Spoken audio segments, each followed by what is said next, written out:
제가 한 열흘 전에요. 새벽 기도를 하면서 목사님은 출애굽에 대해서 말씀을 하시는데 하나님께서 저에게 구유를 계속 묵상하게 해주셨어요. 그래서 제가 그날 새벽 기도가 끝난 다음에 구유가 풀어진 거예요, 저한테. 마국간에서 마리아가 애를 낳았잖아요. 근데 아이를 낳아서 강보에 싸서 구유에 넣었어요. 구유가 뭐예요? 말 구유거든요. 말 밥통인 거예요. 주님은 그 어린 생명, 살과 피를 그때부터 우리의 밥이 된 거예요, 그분이. 그래서 결국 어떻게 돼요? 십자가상에서 돌아가시기 전에 내 살과 피를 먹어라. 이것을 기념하라. 그렇게 말씀하시죠. 그러니까 예수를 먹고 예수를 살고 예수를 살아내는 게 제자고 그게 증인이다. 그렇게 풀어진 거예요, 제가. 그래서 시를 썼는데 제가 아는 태국의 선교사님이 저한테 영상을 만들어서 선물로 보내준 걸 여러분들에게도 선물로 가져왔어요. 영상 같이 볼게요.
예수를 먹고 예수를 품고 예수를 살아낸 이야기. 28년 동안 중동 이집트 가운데 또 이집트의 그 나일 삼각주 안에서 펼쳐진 저희들의 선교 영상 좀 보여주세요. 예, 저희가 그 카이로, 뉴 카이로라고 써 있는 그 카이로의 공항에 내린 게 제가 34살, 요셉이가 50일 될 때 우리 요셉이랑 같이 출발을 했어요. 우리 둘이가 28년 차예요, 요셉이랑. 그래서 거기서 2년 정도 이제 언어 연수 그걸 마치고 딴따라는 지역으로 가는데 딴따에 외국인을 위한 아랍어 코스가 생겨서 거기로 가게 돼요. 그런데 제가 임신한 상태였고 한국인 최초, 그 딴따라는 도시엔 아무도 한국인 살아본 적이 없었고 외국인도 없었고 그런 상황에서 그 현장을 갔고 거기서 안나를 낳고 13년 동안 안나가 국민학교를 졸업할 때까지 거기서 살아요. 그리고 갑자기 모스크의 이맘이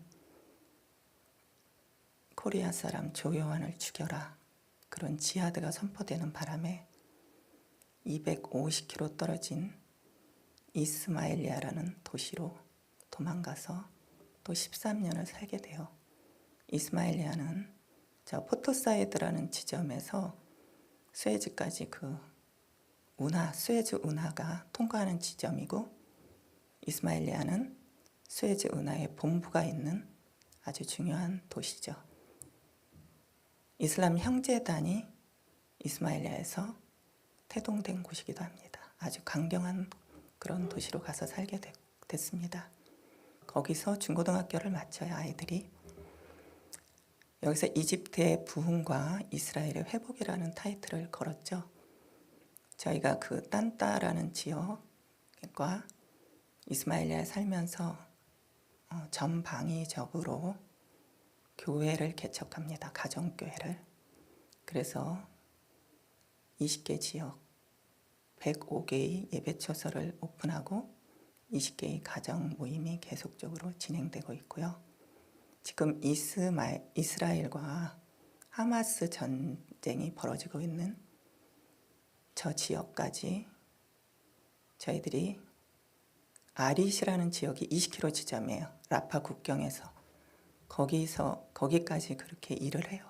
그러니까 마사마트로라고 제일 끝에 지중해 끝에 있는 그 지점은 리비아 그 국경까지 커버하는 곳이고, 그러니까 저희가 남편이 외국인도 없고 이집트 그 장로교회 중에 카이로 노회가 있고 델타 노회가 있는데, 델타 노회는 저렇게 그린색으로 보이는 저게 나일강의 하류예요. 삼각주. 그래서 나일 델타, 저 안에 고센이 있어요. 그래서 우리는 고센 땅 선교사다 이렇게 이제 부르면서 살았죠. 근데 저 회오리가 뭘 의미하냐면, 저희가 2007년도에 저희 가정 안에 성령님이 크게 행진한 적이 있어요. 그때 남편이 기도하다가 환상을 보는데 카이로가 아닌 저 나일 델타의 한 지점에서 회오리가 일면서 전체를 휩쓸고 저 이스라엘 라파 국경 쪽으로 빠지는 그런 형상을 봤거든요. 그때부터 우리 안에 하나님께서 이집트 부흥에 대한 불씨를 우리 가정에 주셨다. 그리고 고센 땅 안에서 과거와 동일하게 우리 가정을 통해서 한 세대를 세우는구나. 그래서 다음 세대를 열심히 현지 교육을 시키면서 살았습니다. 다음 거 보여주세요. 저희가 이제 제가 이집트 부흥과 이스라엘의 회복을 꾸고, 그 다음에 제가 남편의 그 권위를 세우는 것을 하나님이 저한테 먼저 주셨어요. 왜냐하면 저는 사명을 가지고 들어갔어요. 무슨 사명이냐면 아이들을 그 땅에 현지인같이 똑같이 먹고 마시고 교육을 하면서 그 땅에 심으라는 사명을 갖고 들어갔는데, 근데 하나님께서 제일 먼저 작업을 하시는 게요, 아이들을 작업하는 게 아니에요. 남편의 권위를 세우는 것이 가정의 기초석이에요. 왜 그랬을까요? 부부가 이렇게 사랑과 존경의 마음으로 하나 된 그 안정된 가운데서 아이들은 평안을 느끼고 창의적이고 능동적이고 밝고 맑고 행복하게 자라거든요. 마치 이런 거예요. 팡팡이 있잖아요, 애들. 얼마나 그 탄력이 있어요. 탄력성이 있는 거야, 애들이. 삶이. 부모 안에서 모든 것이 가능한 거예요. 부모가 근심이 되는 게 아니라 부모를 통해서 기쁨과 행복이 넘치는 거예요, 가정 안에. 그러니까 이게 제가 생각하는 그 에덴이에요, 에덴.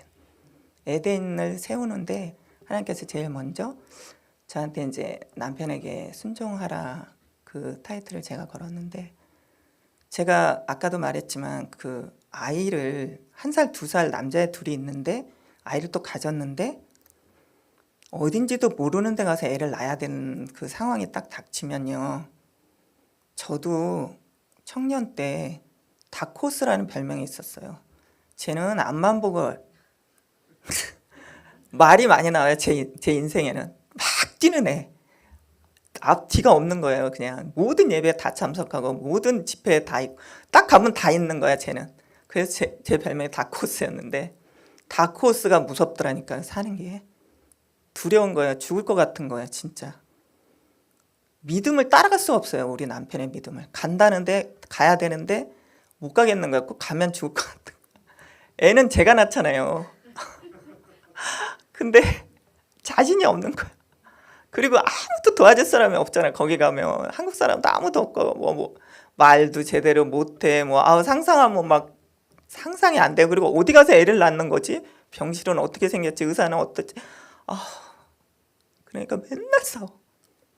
진짜 하루가 막 맨날 싸우고 막 그러고 간다 그러고 나는 가기 싫다 그러고. 애들은 얼마나 힘들었겠어요. 애들도 조그만 애들이. 근데 이제 그런 기간 또 그 동료 선교사들도 다 우리 남편 이상한 사람이라고 그런 거예요. 처자식은 안중에도 없고 자기 고집도 세가지고 막 자기 하고 싶은 대로 한다고. 근데 하나님께서 어느 날 제 꿈에 나타난 거예요. 개입을 한 거예요, 제 꿈에. 그래서 제가 무슨 꿈을 꿨냐면, 라면 박스 같은 거 있잖아요. 거기에 애기 가지면 이렇게 사진 찍어주면 애기 이렇게 쪼그리고 있잖아요. 그런 모습으로 있는 거예요.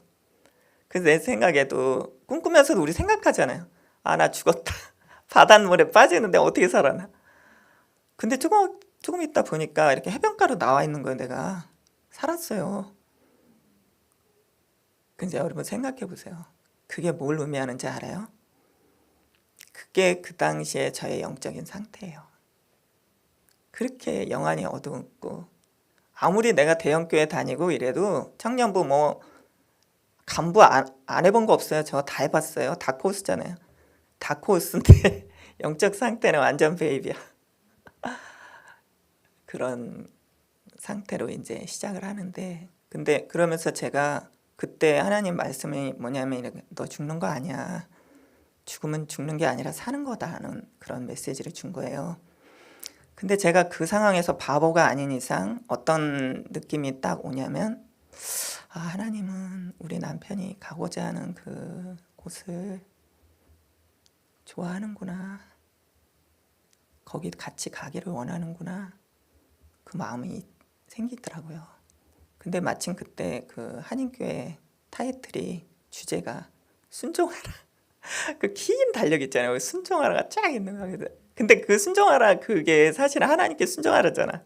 근데 저는 우리 남편 순종이 안 되니까 내 마음엔 남편한테 순종하라 그래갖고 그거를 그 딴따 거기 부엌이 컸어요. 그 부엌벽에다 탁 붙였어요, 제가 그거를. 그리고 이제 순종하라를 하는데 이게 잘 안 되는 거예요. 왜냐하면 척은 할 수가 있는데 진짜 내가 내 마음에서 중심에서 하는 게 아니잖아요. 그래갖고 한 번은 진짜 엄청 세게 싸웠어요. 그러니까 원래 그러잖아요. 하려고 하는데 제대로 안 하면 더 짜증나잖아, 남편 입장에서. 그래갖고 완전 폭발을 했어. 막 거기가 부엌이 컸는데 막 의자로 막 날렸어, 내가. 자기도 막 서로 막 엄청 싸웠어요. 그리고 나갔어요. 근데 제가 그때 바로 아까 우리 읽은 말씀 있잖아요. 그 앞에 거는 안 보이고 뒤에 거 내가 할 것만.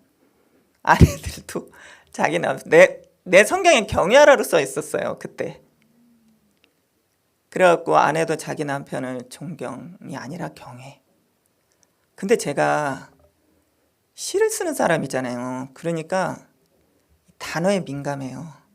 그래갖고 경외? 아무리 생각해도 이거를 상상이 안 되는 지금 이게 조합이잖아요. 하나님을 경외한다는 우리가 이미 알고 이미 그건 기본적으로 우린 장착이 돼 있는데 남편을 경외하라.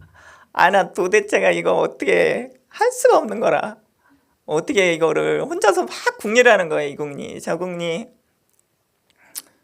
그러면서 이제 생각을 참 해봤어요. 제가 해보니까 저는 기질이요 빨라요. 뭐든지 생각도 빠르고 말도 빠르고 행동도 빠르고 판단도 빨라요. 근데 우리 남편은 완전 반대야. 생각도 한참을 해야 되고 행동도 굼떠. 아, 안 돼 이게. 그러니까 항상 우리는 그래서 부딪히는 거예요. 그래서 제가 이 사람이랑 나랑 이걸 맞추기 위해서는 내 생각을 빼야 되는데 어떻게 하면 내 생각을 뺄 수 있을까? 뇌를 빼면 되겠다. 그래갖고 문해로 살면 되겠다. 그 생각까지 간 거예요. 그래서 내가 그래 문해면 생각이 없으니까 일단 이 하나의 버전으로 갈 수 있잖아요. 그죠? 우리 남편이 하자는 거를 하면 되잖아. 그래가지고 제가 진짜 제 중심을 딱 경외의 차원으로 갖다 놓은 거예요. 그리고는 했어요. 그렇게 하는데 이 부부간에도 이런 게 있어요. 약간의 그 벽이 있잖아요. 경계. 여기까지만 이런 게 있는데. 그러니까 우리 남편도 생각을 해보세요. 내가 어느 선에 가면 짜증내고 신경질 내고 화내는 거 분명히 있는데 자기가 그렇게 했는데 내가 그걸 넘어가는 거라. 한 번? 두 번? 계속 넘어. 자꾸 엎어지는 거야. 그러면서 제 안에 원수마귀 사단이 나한테 딱 그런 생각이 있어요. 야, 너 그런다고 네가 5년 동안 지지고 볶고 상처 받은 거 그거 다 어떻게 안 돼. 그거 아마 회복하기 힘들 거야. 막 이런 생각이죠. 근데 우리 집에 그때 고구마를 키웠거든요. 대야에다가. 근데 고구마가 이렇게 뿌리가 나오는 거예요. 그래서 뿌리가 나왔네. 그리고 며칠 있다 보니까 얘가 대야를 싹 덮어버린 거야. 하나님 나한테 시청각 교육을 보니까 아니야. 이거 다 아물 수 있어. 서로 사랑하고 그러면 아물 수 있어. 그래갖고 이제 계속 그 경외 차원에서 정말 남편이 하라는 거를 다 했어요. 제가. 그랬는데요. 무슨 일이 벌어진지 알아요? 딱 한 보름 2주 넘게 내가 그렇게 했는데 보름이 딱 됐는데 제가 이제 잘라고 이렇게 침대에 앉아 있었어요. 근데 우리 남편이요 말을 많이 하는 사람도 아니고 대화 이런 게 별로 없어요. 우리 사이에. 근데 갑자기 나한테 말을 하려고 그래. 뭔 말을 하려고 그러나. 우리 남편이요 이렇게 말했어요. 요즘 당신이 너무 예뻐 보인대. 웜에 뭔 소리야 이게. 너는 내 살 중에 살이요 뼈 중에 뼈다. 그거예요. 그게 감탄사예요. 아담이 혼자 있던 아담이 갑자기 하와가 오니까 막 감탄사를. 그러니까 우리 남편이요 여기까지 이렇게 차다가 이게 말을 안 하고는 견딜 수가 없는 거야. 자기가 너무 좋은데 표현을 하긴 해야 되는데 표현한 게 그 표현을 한 거예요. 그래서 제가 그때 진짜 놀랐어요. 왜 놀랐냐면 말을 안 했잖아요. 말을 안 했는데 제가 그러니까 쉽게 말하면 0이 있고 혼이 있고 6이 있잖아요. 내가 혼을 뺀 거예요. 쉽게 말하면 0과 6만 가지고 있었던 거예요. 근데 0은 0을 본다는 거를 내가 본 거예요. 그러니까 우리가 뭐 귀신같이 잘한다 막 이러잖아. 그 영적인 그것을 캐치하더라고. 그래서 제가 우리 남편한테 그랬어. 나 사실 지금 경외 차원에 가 있다. 나도 사라가 아브라함을 주라 칭한 것처럼 나도 그러고 산다 지금. 내가 근데 우리 남편이 너무 좋아하면서 막 성경편지에다 막 우리 아내는 막 이런다고 막 썼어. 근데 제가 이제 왜 이 말을 이렇게 장황하게 할 수밖에 없냐, 이 과정을 통해서 제가 엄청난 비밀을 깨달은 거예요. 그게 뭐냐면 나는 남편한테 순종하겠다고 이렇게 한 거잖아요. 근데 말씀 앞에 내가 나를 쳐서 복종한 거잖아요. 하나님이 너무 좋아하시는 거야. 제가 성경에도 무지한 사람이었어요. 제가 28에 예수를 믿었거든요.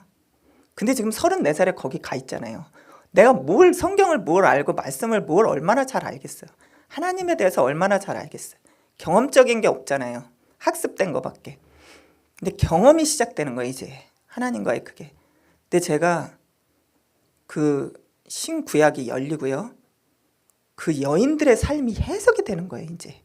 그렇게 살아보니까 사라는 완전히 이해돼. 그러니까 쉽게 말하면 이런 거예요. 아브라함이 모리아산으로 갈 때 사라랑 상의 안 하고 가잖아요. 나는 그걸 캐치하는 거야. 할 필요가 없는 거야, 이제. 사라도 어떻게 해요? 그 나이 많을 때 애를 낳잖아. 그걸 경험했잖아, 이 여자도 이미. 그러니까 경험된 둘이가 이제는 찰떡이야. 말할 것도 없어. 그리고 나는 아브라함이 그랬을 것 같아. 아이, 우리 아내한테 이 얘기해서 왜 근심을 줘? 조금이라도 마음 상하게 할 필요 없잖아. 그냥 갔다 오자. 그래 갔을 것 같아. 그러니까 그런 성경의 그 여백이 이해가 되기 시작하는 거예요. 그래갖고 제가 이 얘기를 이제 많이 했어요. 선교사님들, 뭐 여자 목사님들 특히 부부관계 어려워요. 평신도랑 결혼해서 존경이 안 되는 거라, 경애가 안 되고, 그러니까 사랑을 못 받아요. 그래서 제가 이제 이 얘기를 하면 못 한대요, 자기는. 내가 어떻게 경애를 하냐고. 못해. 그 내가 그러지. 아니, 남편을 경외하라는 게 아니라 여기 말씀이 써 있잖아. 하나님 말씀에 복종하라고. 이게 그러니까 저의 그 하나님과의 그 다스림의 시작. 그래서 제가 이게 비밀이라는 거예요. 이게 마더와이즈 비밀의 키가 여기 있어요. 어저께도 제가 그냥 예수를 안 믿는 어떤 4살, 7살 애를 키우는 주부이면서 또 가게를 하는 그분이랑 이제 얘기를 어떻게 하게 됐어요, 우연히. 그래서 나 내일 교회 가서 이렇게 간증할 건 난 이러이러한 얘기 할 거다. 자연스럽게 얘기한 거야. 너 예수 믿어라 이런 게 아니야. 그랬더니 그리고 끝났어. 그리고 나서 제가 물어봤어요. 내가 얘기한 것 중에 어떤 게 제일 마음에 남아요? 남편을 경외하는 건 난 너무 충격이었다는 거예요. 왜냐하면 애를 잘 키우고 싶어 하잖아요, 여자들은.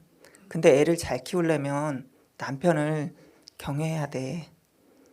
그래야지 남편이 엄마를 사랑하는 거 보고 엄마가 존중받는 게 중요하잖아요, 애들은. 엄마를 하대하고 함부로 하면. 그래서 요즘 애들 결혼 안 하는 거예요. 그렇게 살기 싫은 거야. 지지고 볶고 내가 왜 저거를 또 하냐. 사랑하고 사랑받는 모습을 못 봤기 때문에 그랬거든요. 이게 너무너무 중요한 원리인데 이걸 모르는 거예요, 세상이. 그냥 하나님이라면 잘하는 줄 알고 일만 많이 하고, 목회자들 특히 그 자녀들 막 다 망가지고 너무 많거든요. 그래서 이제 제가 이 과정을 지나가면서 여기서 끝난 줄 알았잖아요. 아니야. 원수마귀 사단은 어떻게든지 우리 가정을 무너뜨리려고 그래요. 그래서 언제 한 번은 제가 너무 힘들어가지고 주저앉았어요. 계단에 밖으로 나가서 주저앉는데 와, 놀라운 일이 벌어졌잖아요. 하나님이 저를 이끌고 간다 그랬죠. 말씀이 지나가요. 어떤 말씀이 지나간지 알아요? 뒤의 것은 바라보지 말고, 너 경외하고 순종한 거 다 아는데 그거 아니야. 앞에 부르심의 표대를 향해서 나가라는 거야. 그러면 저는 삶이 해석되면 가요. 그렇게 해서 또 갔고, 물떠온 하인의 충성심은 뭐냐면, 그때도 좀 우리 남편이랑 너무 힘들었어요. 그래서 이제 현지 교회 가서 이렇게 예배를 드리는데 주님이 참 이런 거 있어요. 선교사 아내들은요 도망갈 데가 없어요. 부부싸움에도 어디 가서 좀 쉴 데도 없어. 돈도 없으니까 여행도 못 가. 부모가 있어, 뭐 친정이 있어, 우리 형제 자매가 있어, 친구가 있어, 아무도 없잖아요. 진짜 불쌍해요. 그래갖고 저는 안나를 난 병원이 있었어요. 그거 병원 뒤에 뜰이 있었거든요. 거기를 자주 갔어요. 가면 주님이 그래요. 이제 그만 들어가 봐라. 그러면 마음을 추스리면 또 가고 그렇게 살았거든요. 근데 물던 하인의 충성심은 어느 이제 한인교회 사모님이랑 좀 친해졌어요. 그러니까 한인교회 가서 기도하고 싶다 그런 마음을 줬어요. 나 어디 도망가는 것도 아니고 한인교회 가서 기도한다는데 그거 싫어하는 또 우리 남편이 또 갔다 오라고 갔는데요. 제가 헌금도 준비해서 갔어요. 그래갖고 새벽 기도를 하는데 그 목사님 그냥 단순하게 가나 혼인잔치 얘기를 막 하는 거예요. 근데 목사님이 여기서 하고 이쪽에서는 항아리 6개가 막 돌아가는 거야. 근데 6이라는 숫자가요. 인생의 숫자고 고난의 숫자고 그런 거예요. 근데 그 하인들이 물을 채우라 그랬잖아요. 아구까지. 그러니까 생각해 보세요. 99.9래도 물이에요. 그렇죠? 그러니까 내가 아무리 인간적으로 해도 아닌 거야. 때가 아닌 거야. 그러니까 그게 물이 포도주가 되는 시점은 100%가 돼야 돼. 온전한 순종을 원하는 거예요. 주님이. 그 단계까지. 항아리에 물을 채우라 하신즉 아기까지 채우니. 그렇죠? 그래서 저가 알았어요. 아, 우리 남편이 언젠가 물이 변하여 포도주가 될 건데 내가 이렇게 열심히 섬기면 그러면 어떻게 돼요? 저는 목격자가 되는 거잖아요. 그 포도주가 되는 거를 보는 거잖아요. 그 현장을. 그러면 우리가 포도주가 됐을 때 그 현지인들이 잔치상에 초대된 현지인들 얼마나 기뻐하겠어요. 근데 그 기쁨이 전에 우리의 수고와 땀과 눈물과 회개와 뭐 이런 것들이 다 버무려져야 되는 거라는 거죠. 그래서 이 단계를 지나서 지금 제가 다음 단계가 요즘 단계가 어디냐면요. 주의 마음에 합당한 합한 자가 되기 위해서 더 기다리라. 이거예요. 제가 아까 목사님한테 예화를 하나 들려드렸는데 목사님 너무 좋아하시더라고요. 그게 뭐냐면 제가 이제 얼마 전에 포항을 가게 됐어요. 근데 저는 우리 살면서 그러잖아요. 맨날 그 밥에 그 나물을 먹는데 어느 날 뭔가 길이 열릴 때가 있잖아요. 그러면 저는 되게 호기심이 생겨요. 가보고 싶어. KTX를 타고 나 혼자 내 친구랑 선교사 친구랑 가는데 10만 원도 넘는데 아 그냥 막 가고 싶어. 뭔지 모르겠어요. 이게 왜 그런지. 가자. 그래서 둘이 갔어요. 갔는데 정말 진수성찬이 펼쳐지고 난 포항에 그렇게 좋은 데인지도 몰랐어. 근데 진짜 하나님이 나한테 원했던 건 뭐냐면 그곳에 돌파의 영을 기도 그걸 저한테 가르쳐 주려고 거기 보낸 거였어요. 그래서 그 예배 가운데 돌파의 기도를 맛보고 그리고 제가 거기 영일대 호텔이라는 데가 있거든요.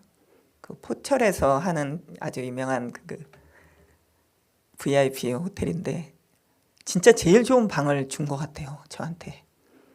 거기 막 이렇게 옷을 이렇게 스타렉스라고 그러나? 그런 것도 있고 뭐 하여튼 호텔에서 보지 못한 뭐 그런 것들이 있더라고요. 근데 제가 요즘 매일매일 새벽 기도를 하거든요.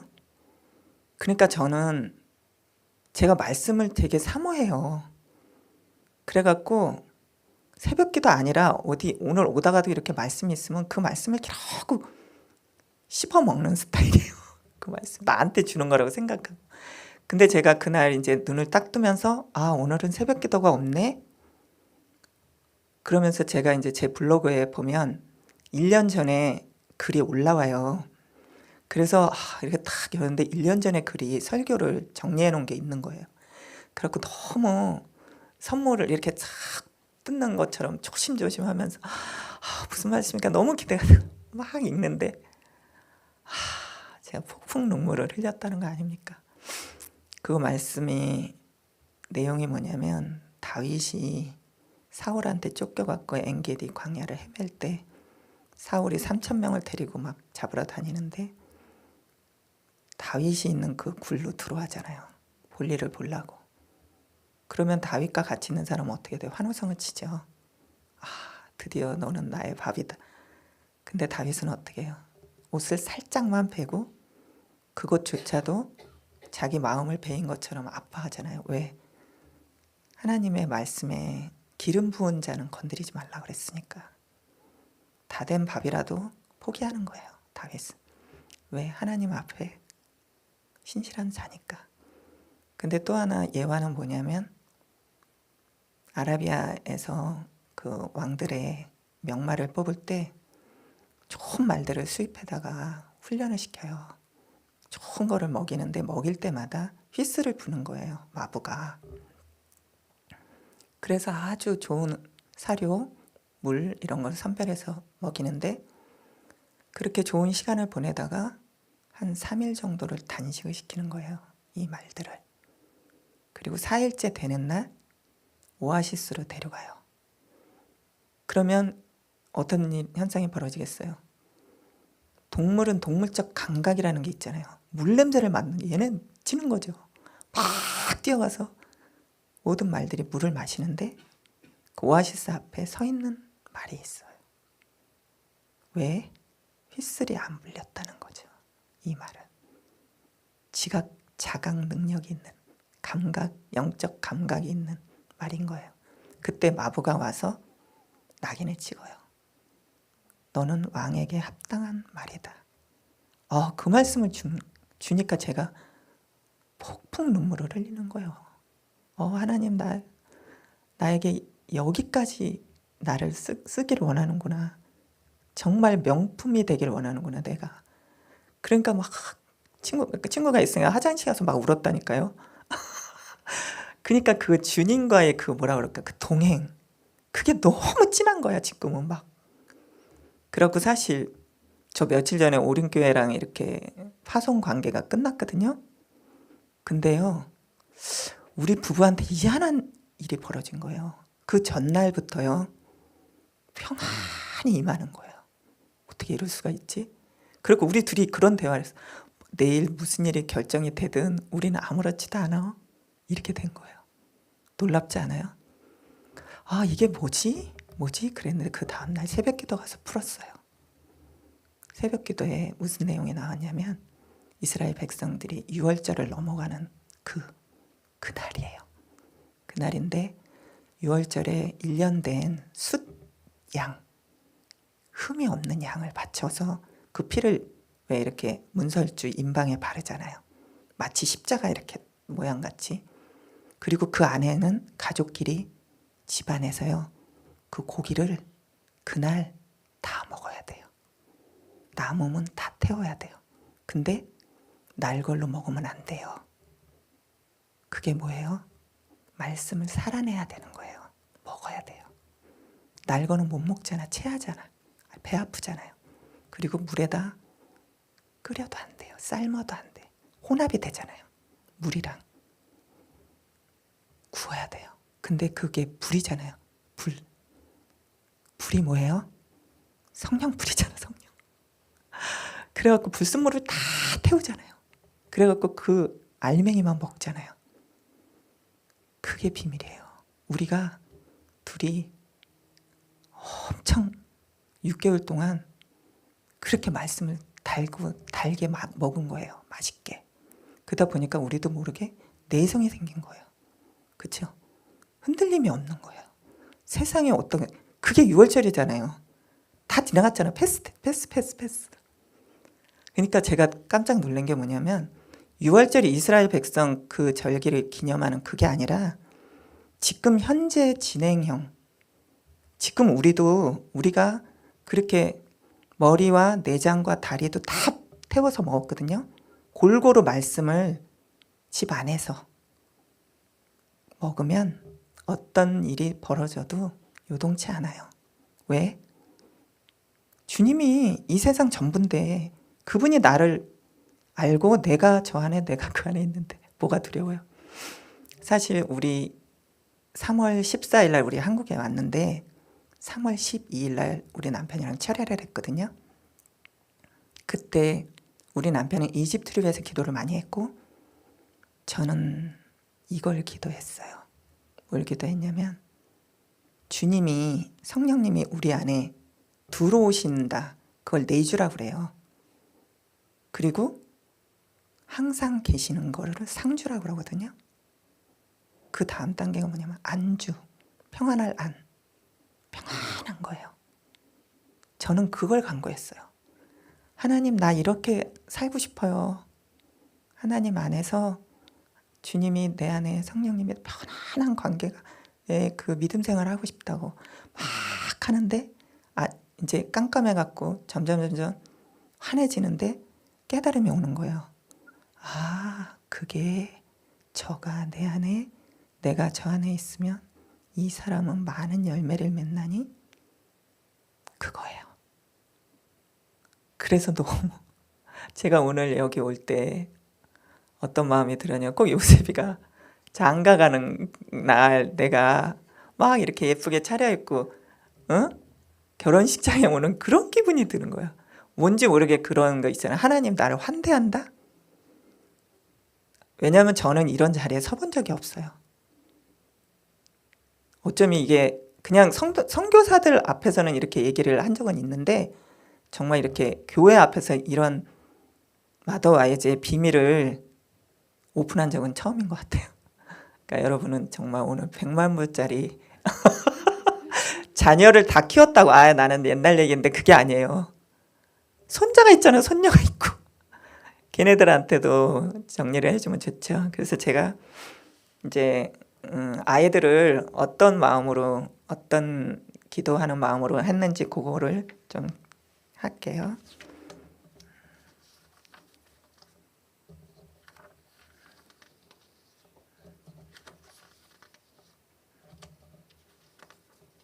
고센 땅 삼남매 기도 그거 갈게요. 기도문. 고센 땅 삼남매를 위한 기도문. 선교지에서 내 자식이기보다는 주께서 잠시 맡긴 부모의 마음으로 섬기며 받들며 하루 6번씩 밥을 차리며 이렇게 기도했다. 눈에 보이는 인간적인 방법이 아니라 하나님의 방법에 모든 아이들을 온전히 맡기며 나아갑니다. 어릴 때부터 살아계신 하나님을 신뢰할 수 있도록 가정 예배를 통하여 말씀과 기도 응답의 체험을 날마다 부어 주소서.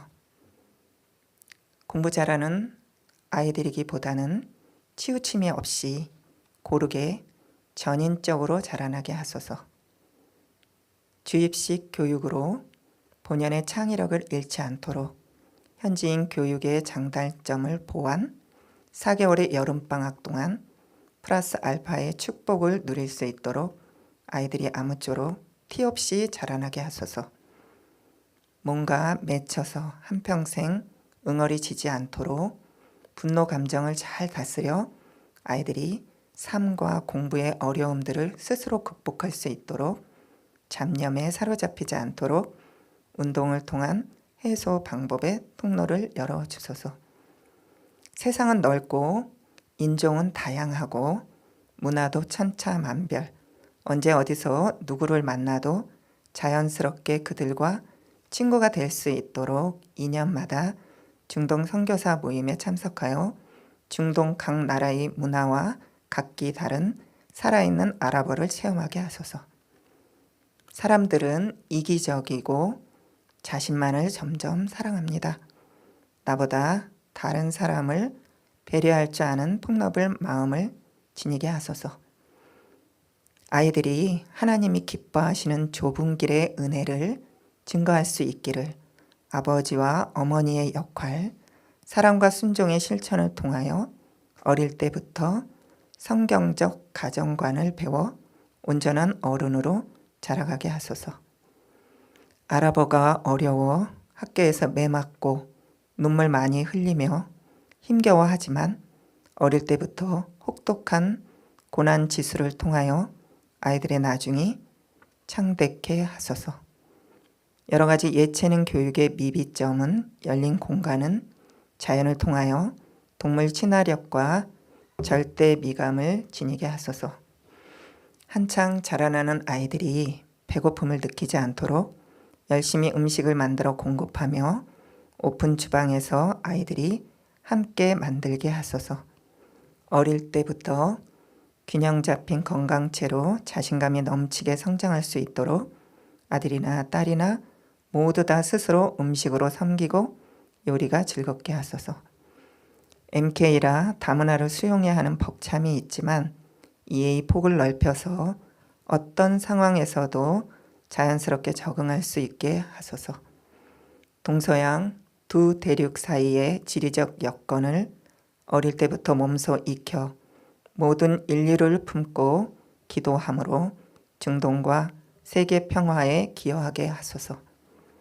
자신들의 주어진 달란트를 최대한 잘 연마하여 30배, 60배, 100배의 풍성한 열매로 천국 복음을 만방에 퍼뜨리게 하소서.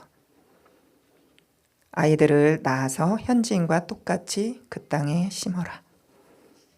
제가 요셉이의 어릴 때 그 에피소드 2개를 읽어드릴게요. 요셉이 저녁 무렵부터 칭얼거린다. 엄마, 내일은 학교 가기 싫어. 노는 시간에 아이들이 나랑 안 놀아줘. 나 심심하단 말이야. 아이가 너무 슬프게 울고 힘겨워한다. 요셉인 참 부침성도 좋고 세상에 그 아이 입에서 그런 말이 나올 줄은 몰랐는데 남자 아이들이 안 놀아주면 여자 아이들과 놀면 된다던 아이인데 그런 노력도 이젠 좀 힘이 든 모양이다.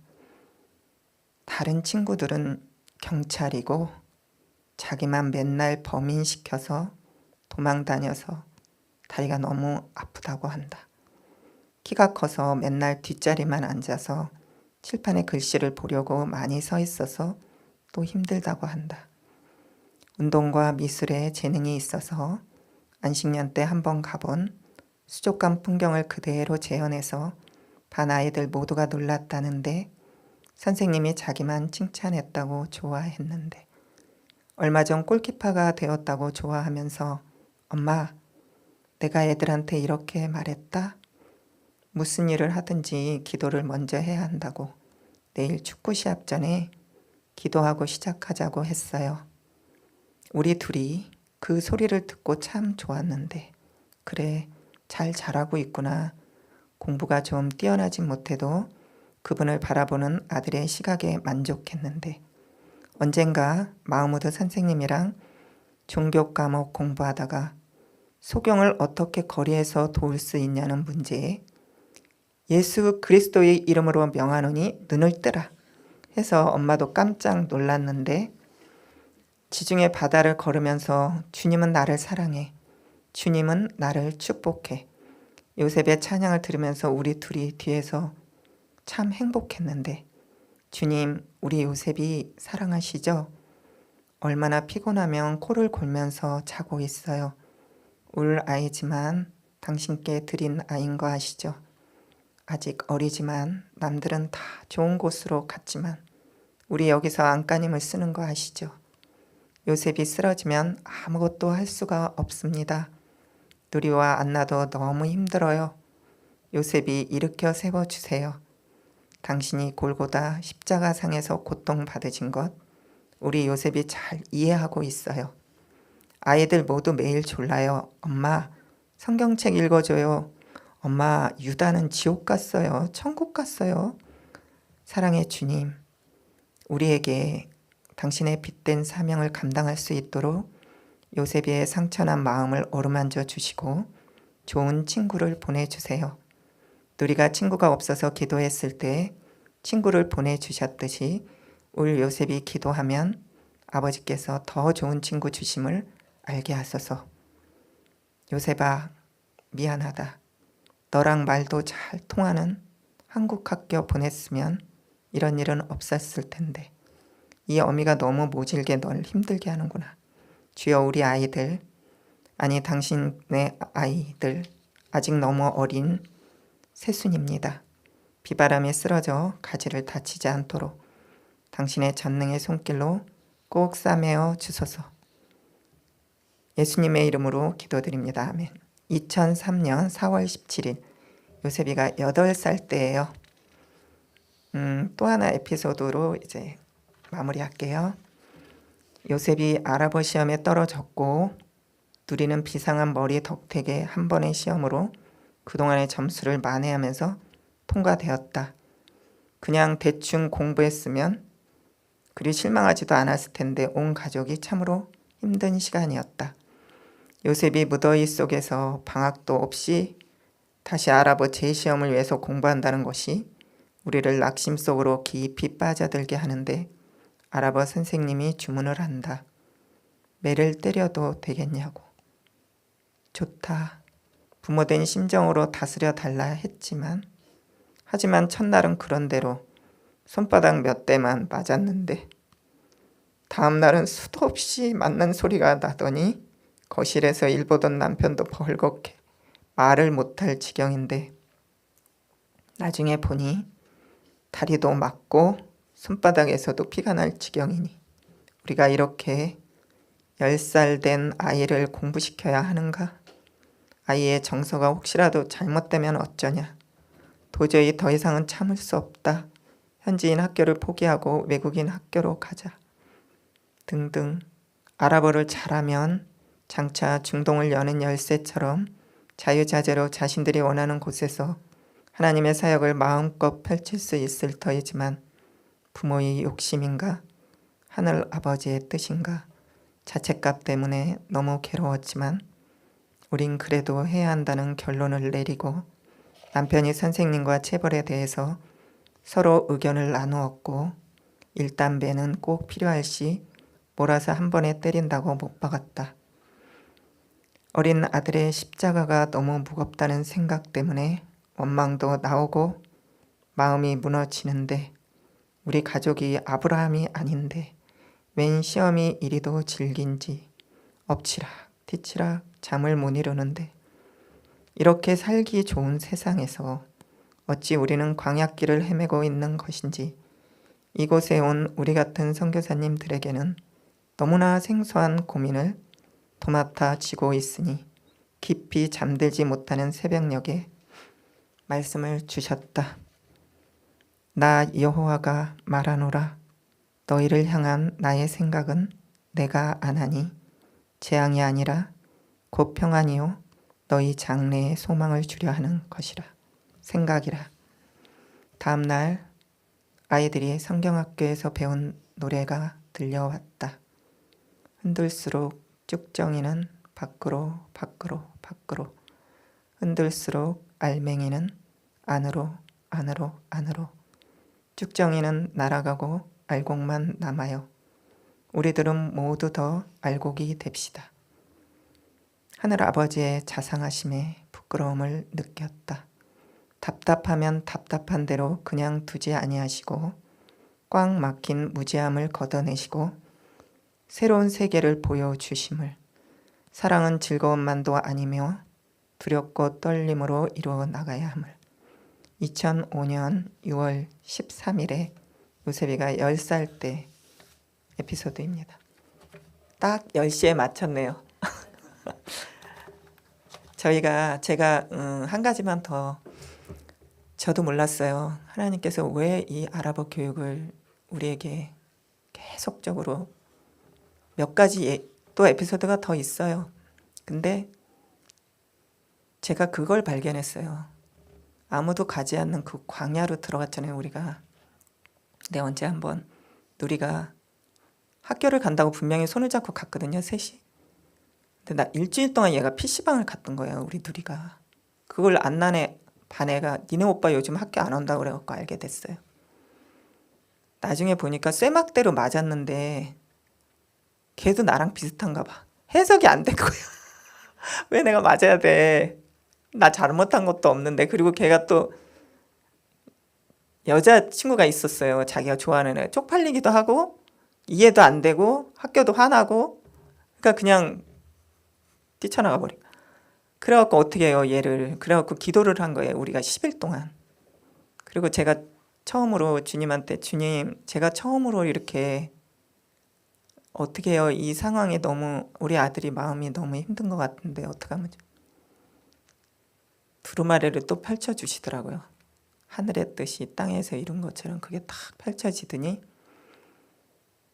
우리가 광야를 걸었잖아요. 우리의 모습을 다 보여줘요. 보여주면서 내가 너네 식구 5명, 가족 5명 내가 택했다. 그렇게 말하고 내가 지금 당장 네 자식한테 피를 보자는 것도 아닌데 왜 아랍어 교육을 못 시킨다 그래? 그게 무슨 말이냐면 제가 그 현지인 학교는 정말 열악해요. 그래서 한국 선교사님들이 한 일주일 넣어놓고는 빼가지고 외국 학교로 보낼 정도예요. 그러니까 그 열악함은 이루 말할 수가 없어요. 그러니까 저는 커리큘럼을 본 게 아니고 선생님의 자질을 보는 게 아니고 잔디가 깔렸냐 안 깔렸냐 이런 게 본 게 아니라 주님의 품에 아이들을 던진 거예요. 그러니까 이 어떻게 그럴 수 있냐 저한테 그러죠. 요셉이가 중학교 올라갈 때 그때도 좀 갈등했어요. 근데 그때 제가 중학교 유학에 대해서 이제 물어봤거든요. 근데 어떤 분이 한동국제학교 교장을 역임한 분이 그거는 마치 살과 살을 찢는 것과 같다는 거야. 진짜 아무것도 없을 때 전쟁이 나서 우크라이나 같이 그럴 때는 어쩔 수 없잖아요. 그게 아닌 좀 허접해도 부모가 같이 데리고 있는 것이 전인적으로 아이들한테 안정감을 준다는 거죠. 그래서 그게 아니구나 그걸 깨닫고 집에 왔는데 그날 제가 예배를 인도하는 날이에요. 가정 예배를. 근데 원래 그 대목이 아니에요. 근데 하나님이 마태복음의 오병이어 장으로 가라는 거예요. 그래서 그거를 읽어 내려가다가 깜짝 놀란 거예요. 왜냐하면 그 제자들의 그 영적 상태가 우리 부모의 상태랑 똑같아. 먹을 게 없어. 여기 도시로 가야 돼. 막 200데나리온 든다더라 뭐 어쩐다더라 우리 막 그러잖아. 우왕좌왕 하잖아요. 근데 이 오병이어를 사복음서에 싹 다 기록했는데 세리 마태만 쓴 말이 한마디가 있어요. 갈 것 없다. 거기서 멈춘 거예요. 우리가. 너희가 가진 것으로 줘라. 그런 거예요. 그래갖고 내려가니까 무슨 일이 벌어져요. 저희 이집트에 살아서 아는데 그 광야로 가잖아요. 그 집회가 있어서 다 도시락 싸가지고 가요. 비닐에다. 빵을 가져간단 말이에요. 그 상하지 않으니까 절인 생선을 가져가는 거거든요. 도시락을 샌드위치를. 걔만 있는 게 아니에요. 그 어린 소년 그 애만 빵을 싸갖고 간 게 아니라 다 있다니까요. 근데 그 애가 내놓은 거예요. 그러니까 하나님이 우리 가정에 그걸 원하는 거예요. 그래서 그걸 내놓으니까 어떤 일이 벌어졌어요. 그 빵이 조각조각 다 잘라지잖아요. 근데 그 빵을 축사하시잖아요. 주님이. 그리고 그 빵을 다 놓아주고 12바구니가 남잖아요. 그래서 저는 그날 깨달았어요. 남이 볼 때는 너무 허접한 아랍어 현지 학교 다니는데 주님의 축복권이 얘네들한테 있다는 걸 난 안 거예요. 그러니까 저는 무수히 많은 사람이 예언 기도하는 뭐 이런 사람들, 나를 기도한 사람들 100이면 하는 말이 있어요. 사모님네 애들은 엄청난 하나님의 축복이 있다는 거예요. 그게 뭐예요? 요셉이가 대학교 갔을 때 저한테 그런 말을 한 적이 있어요. 엄마, 내가 금수저 같아. 걔가 그런 말을 해요. 그때 금수저 은수저 막 이럴 때. 그러니까 선교사들 자녀들을 보면 부모들이 그런 말도 했어요. 엄마는 왜 우리한테 공부 잘하란 말 안 했어? 스카이 대학 다 가라는 말 안 했어? 너희들을 심으라고 했지 너네들 여기서 공부 1등 하라는 말 하는 게 아니거든. 그러면서 제가 깨닫는 건 뭐냐면 왜 이 현지에서 아랍어 교육이 중요했냐면 저희가 3개의 도시를 다녔잖아요. 딴따, 이스마일리아, 다시 카이로에서 마지막엔 인터내셔널 대학을 다녀요. 애들이. 그러니까 제일 처음에 제일 허접한 동네 애들을 만난 거예요. 그 다음에 중산층, 그 다음에 카이로에서는 완전히 하이 클래스. 그러면 얘네 친구들이 인터내셔널 다니면 인터내셔널 다니면 다 없잖아. 그 현장에 가면 미국 학교 다니는 애들 특히 갈 수도 없고. 근데 이집트에 가면 이 애들이 거기서 다 시집장가 가서 다 있어요. 그리고 이집트는 부계 사회예요. 아버지가 엄마랑 이혼할 때 어떻게 하는지 알아요? 달라 3번 하면 이혼이에요. 이혼 소장 이런 거 없어요. 조정 기간 이런 거 없어요. 그래갖고 그 여자들이 그렇게 발리 댄스를 추고 막 이러는 게 그래서 그래. 화려하게 그 남편을 사로잡기 위해서, 빼앗기고 싶지 않아서. 그래서 친족 결혼이 또 많아요. 왜? 고모의 아들이랑 어떻게 함부로 이혼을 해요? 응? 이모의 딸이랑 어떻게 하려고, 그 가족들의 그거. 그래서 그 마지못해 살고 그러면서 좀 그 친족 결혼하면 왜 안 좋은 그 유전병들이 많이 있죠. 아무튼 그러면서 제가 이제 깨닫는 건 뭐냐면, 요셉이가 정말 영적으로 거듭나서 하나님 예수를 먹고 예수를 살고 정말 그 화목한 가정을 이루면서 걔네 안에 들어가서 살 때 그 친구들이, 야 너는 어떻게 그렇게 부인이 너한테 잘해? 넌 너무 왕같이 대접받고 산다. 너 너무 부럽다. 그럴 때 이런 얘기를 해주는 거죠, 요셉이가. 그러니까 저는 제가 보는 건 그거예요. 집단 개종이 가능한 거예요, 요셉이 시대에는. 그래서 어떤 사람은 그러죠. 애들, 조그만 애들 데려가서 고생시킨다고 그러죠. 반대예요. 그 애들의 날개를 달아주기 위해서 우리가 그 고생을 한 거예요, 현장에서. 근데 고생은 아니죠. 이 비밀을 알았으니까. 그러니까 저는 정말 윈윈하는 그 현장을 살았고, 사실 제가 이번에 제 이 열 손가락에 지문이 없어요. 하나도. 지문 인식이 안 돼요. 그러니까 얼마나 제가 고생을 하고 살았을까 알겠죠. 그래서 저는 사람들이 알아주든가 못 알아주든가 그 상관이 없어. 왜? 주님이 나를 인식했다는 게 나는 너무 좋은 거예요.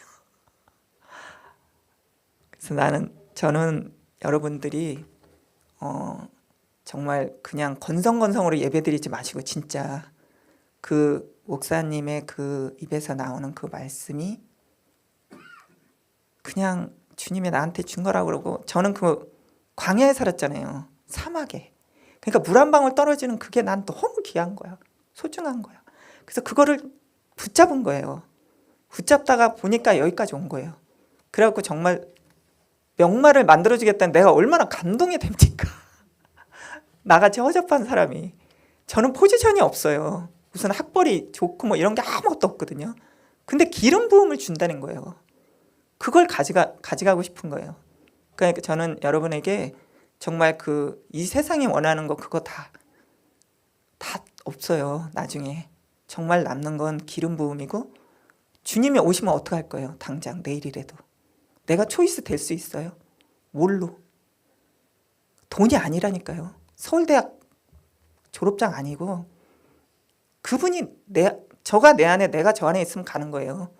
없으면 여기 남아야 돼요. 그 말을 하고 싶은 거예요, 정말. 이 모든 상황이, 그러니까 여기 지금 말씀 그대로 너희는 성령을 따라 행하라. 그렇게 살면 내 자식도 안 될래 안 될 수가 없다니까요. 축복을 안 해줄래 안 해줄 수가 없잖아요. 인간적으로 할 수 있는 거 아니잖아요. 회사 취직이고 뭐고 결혼이고 뭐고 아이를 낳는 거 다 그렇잖아요. 그렇죠? 그러니까 여러분이 정말 목사님 말씀 잘 순종하면서, 저는 나중에 왔을 때 여러분이 정말 순종했다는 증거를 뭘로 보이냐면, 이 교회가 달라졌으면 좋겠어요. 딴 데로 단독 교회가 있어서, 나 거기서 성교관도 있어요, 여기서 주무세요, 나 이랬으면 좋겠어. 정말 교회 우선 목사님 말씀에 충성하고 그렇게 정말 진실되게 그렇게 살고 그랬으면 좋겠어요. 여기까지 할게요. 감사합니다.